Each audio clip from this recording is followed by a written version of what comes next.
श्रीराम समर्थ। आज सहज मनामध्ये विचार आला, नर्मदा परिक्रमेचा माझा स्वतःचा अनुभव जो का अद्भुत आहे तो आपल्या समोर सांगावा असं एक सहज डोक्यामध्ये आलं आणि त्यामुळं हा विशेष व्हिडिओ दैवी शक्ती कशा प्रकारची असते, नर्मदा परिक्रमा करताना खरोखर दैवी अनुभूती कशी मिळते याचं हे मूर्तिमंत उदाहरण आहे। आपल्याला वाटतं बघा की परमात्मा आहे नाही आहे, मग असेल तर त्याची अनुभूती कशी आपल्याला येऊ शकते, नाही का? पण हे सगळं जे जाणवतं ना, नर्मदा परिक्रमा करताना व्यक्तीला खरोखर परमात्माच्या अस्तित्वाची जाणीव अवश्य होते। आणि याचं मूर्तिमंत उदाहरण स्वतः मी आहे। मीच कशाला, अनेक नर्मदा परिक्रमावासी नर्मदा परिक्रमा करताना त्यांना सुद्धा त्यांच्या आयुष्यात अशाच प्रकारचे दिव्य अनुभव निश्चित आलेले असतील, यामध्ये तिळमात्र शंका नाही। पण मला जो अनुभव आला आहे तो अनुभव खरोखर दिव्य आहे, खरोखर दिव्य। आता मला नर्मदा परिक्रमा करून सुद्धा बरीच वर्ष झाली, पण आज असं वाटलं की नाही, परमात्मा शक्ती कशी आहे, त्याची अनुभूती व्यक्तीला कशा पद्धतीनं प्राप्त होते हे आपल्या समोर सांगावं। आणि म्हणून आज केवळ नर्मदा परिक्रमाचा माझा स्वतःचा अनुभव सांगण्यासाठी मी आपल्या समोर आहे। काय झालं, मी आणि माझे मित्र पद्माकरराव वझुरकर तसे आम्ही तिघजण निघालो। निर्मल कुमार पद्माकरराव जे वझूरला असतात, आजही त्यांचं मोठं संस्थान आहे।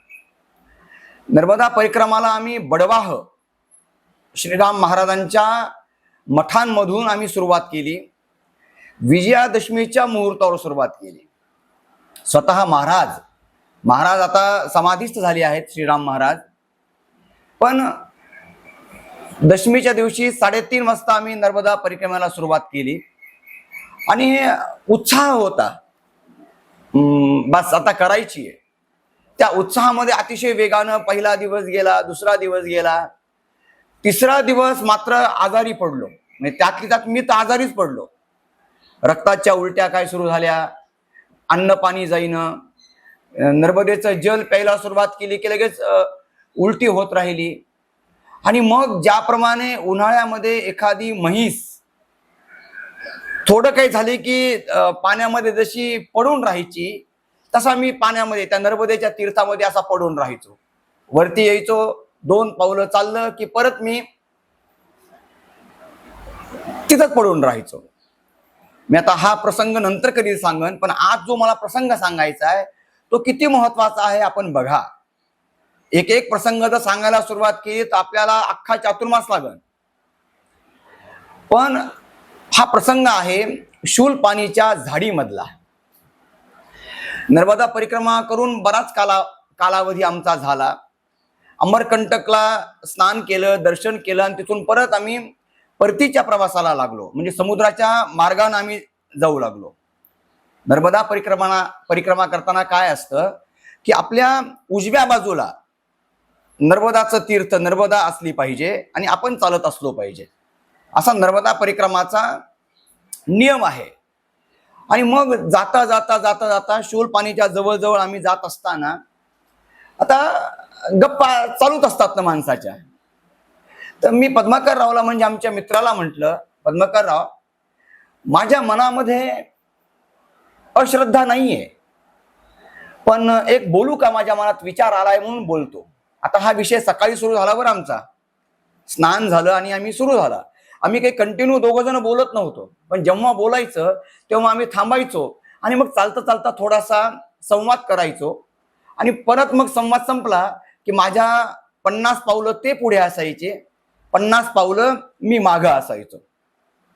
आता सकाळी संवाद असा सुरू झाला की पद्माकरराव, आपण नर्मदा परिक्रमा सुरू केली खरं, काय आपल्या मनामध्ये नर्मदेबद्दल भाव आहे, श्रद्धा आहे, प्रेम आहे, आपण अध्यात्माला मानणारे आहोत, पण एक बोलू का? पद्माकरराव म्हणे, बोला ना महाराज, बोला. जसा अनुभव पाहिजे तसा आपल्याला अनुभव नाही आला. पद्माकरराव म्हणे, म्हणजे तुम्हाला काय म्हणायचंय महाराज नेमकं?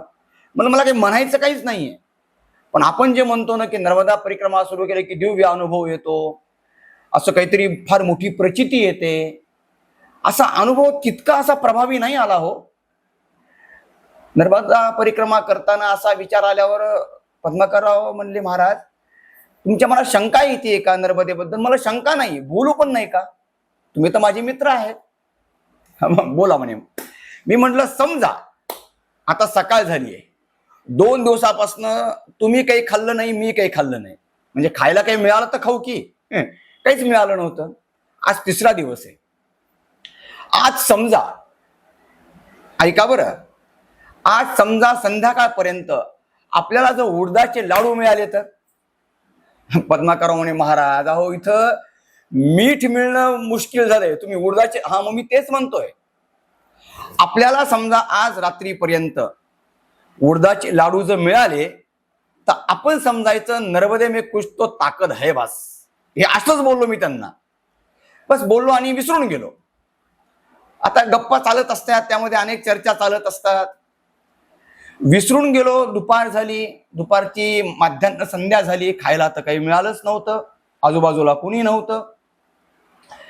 आणि सायंकाळच्या वेळेला काय झालं, एका विशाल वडाच्या झाडाखाली नर्मदेच्या तीरावर एक मोठं झाड होतं आणि आता अंधार पडतोय, राहायला जागा नाहीये, पुढे किती लांब जावं हे माहित नाहीये.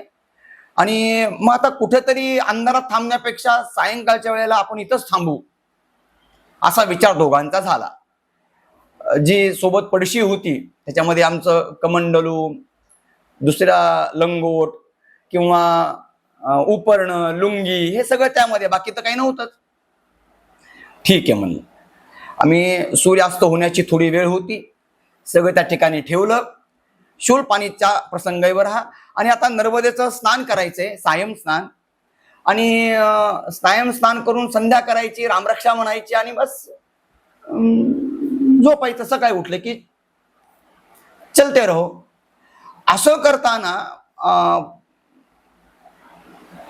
पद्माकररावला मला, पद्माकरराव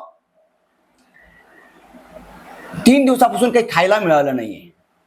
समोर मला एक झोपडी दिसतीये, अंधार पडत होता त्यामुळे थोडासा दिवा तिथं लागला, म्हणजे लागलेला आम्हाला दिसला. काही मिळालं तर बघता का? तर पद्माकरराव म्हणे, महाराज काय मिळणार आहे हो, झोपडीमध्ये कोण असेल, त्या कोणीतरी शेतामध्ये एखादा मजूर असावा, तो तिथं राहत असन, कशाला वेळ घालवता? नाही म्हणलं, जाऊन तर बघा. पद्माकरराव म्हणे, महाराज मी काही जात नाही, तुम्ही जाऊन या आणि मी तोपर्यंत माझी संध्या करतो. मी म्हणलं ठीक आहे, काय हरकत नाही. मग संध्या करण्याच्या आधीच मी गेलो, कारण अंधार पडल्यानंतर मला यायचा मार्ग दिसला पाहिजे ना. मग गेलो बाबा. गेल्यानंतर पद्माकरराव नर्मदेच्या तीरावर गेले. मी भिक्षा मागायला गेलो. भिक्षा मागायला गेल्यानंतर पद्धत काय होती नर्मदा परिक्रमेची, 3 वेळेस नर्मदे हर असं म्हणायचं. किती वेळेस म्हणायचं? 3 वेळेस. म्हणजे आमची पद्धत ती होती. आता बाकी जण कसं करतात हा त्यांचा वैयक्तिक श्रद्धेचा भाग. आणि मी गेलो, बराच अंधार पडला होता आणि मग नर्मदे हर असं 3 वेळेस म्हटलं मी. पहिल्यांदी म्हटलं, कुणी आलं नाही.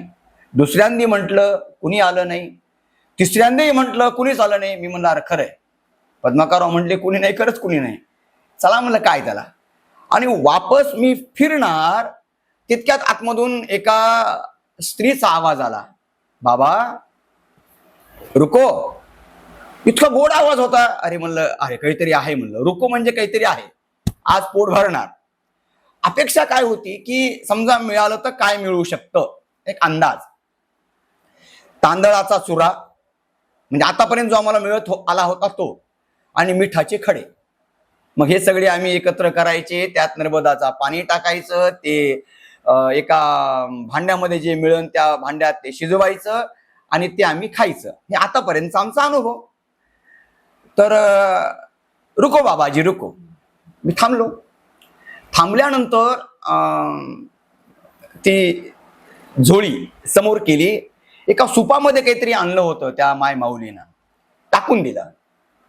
धपकन ते पडलं. अरे म्हणलं तांदूळ आणि मिठाचे खडे भरपूर आहेत. म्हणलं आज पोट भरणार, बस खिचडी खाएंगे, सोएंगे, सुबह निकलेंगे नर्मदे हर, असं म्हटलं मी. आणि मी आलो ती पळशी ठेवली तिथं. पद्मकरराव हे सगळं आणलंय, आता शिजवायचं काम तुमचं, मी माझी संध्या करतो. म्हणून मी संध्या करायला गेलो. ते पाहिलंच नाही. संध्या करायला गेलो, संध्या करायला सुरुवात केली.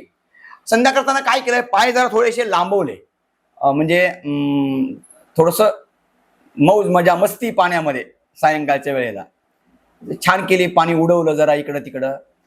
आणि पद्मकरराव गेले, शांत माणूस बिचारा.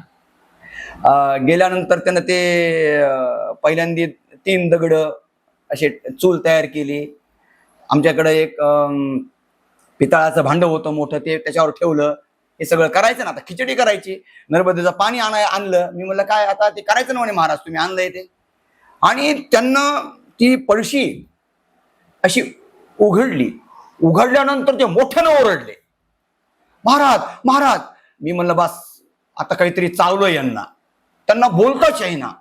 नुसतं महाराज म्हटले. मी जवळ आलो. जवळ आल्यानंतर पहिल्यांदा बघितलं त्यांच्या हाताला पायाला काही लागलंय का, कुणी चावलंय का. लागलंच नाही काही, म्हणजे फक्त रडू लागले ते. मी म्हणलं काय झालं पद्मकरराव, मला सांगा. ते म्हणजे महाराज फक्त त्या झोळीमध्ये बघा. आणि झोळीमध्ये पाहिलं मी, माझ्या सांगताना सुद्धा मला ते झोळीमध्ये पाहिलं, मोठाले 2 उडदाचे लाडू त्यामध्ये पडलेले होते. 2 उडदाचे लाडू. मला पद्मकरराव म्हणे महाराज आता परत शंका. म्हणलं आयुष्यात परत कधी शंका नाही म्हणलं. तोपर्यंत बराच अंधार झाला होता. ते 2 उडदाच्या लाडूच आम्ही प्रसाद म्हणून ग्रहण केलेच. पण दुसऱ्या दिवशी परत त्या मार्गाने जावं म्हणून आम्ही गेलो. ठामपणे सांगतो, त्या मार्गावर एकही झोपडी नव्हती. एकही. माझ्या तोंडात मी मारून घेतलं. आपल्या मनामध्ये नर्मदेबद्दल शंका यावी आणि नर्मदेनं हा दिव्य अनुभव आपल्याला द्यावा. मला सांगा, हा कमी चमत्कार आहे का? ज्या ठिकाणी खायला मिळत नाही, मीठ चुरा मिळतो की नाही याचे वांदे, तिथं 2 उडदाचे चांगले तुपातले लाडू आम्हाला मिळाले. हा दिव्य अनुभव नर्मदा परिक्रमाच्या माध्यमातून आला. आणि यामधनं सिद्ध झालं, परमात्मा आहे, तो कृपा करतो, फक्त आपली तळमळ, आपला विश्वास असला पाहिजे. कसा वाटला अनुभव? हा नर्मदा परिक्रमेतला अनुभव आहे बरं. जसा आठवल तसा परत एक नवीन अनुभव उद्या परवा सांगण्याचा प्रयत्न करा. थांबतो आता. श्रीराम.